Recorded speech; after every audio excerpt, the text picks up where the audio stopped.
Biggest advice I would want to impart as a Pakistani and then as a corporate citizen as well is around stability.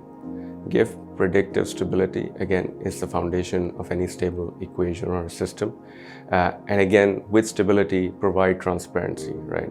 We live in an age where, trying to protect or hide information only backfires, right? So, that's something a lot of companies have realized the hard way, right? Let's not repeat those lessons. Try to realize that is the only way you can actually unleash the true power of innovation, right? We've got a lot of edtech startups. Education is obviously in shambles in Pakistan. The only way to actually turn that around overnight would be through technology. There's just not enough time and resources that we can throw at that problem, and the only solution is technology. The same applies to finance, right?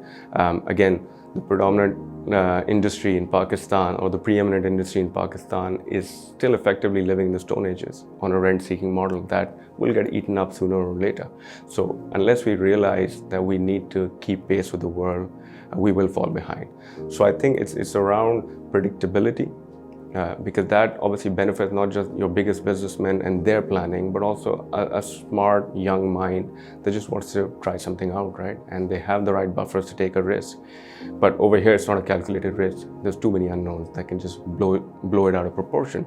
And then transparency. I believe technology is the fastest and most cost-effective solution, but there might be others. And again, all ideas are welcome.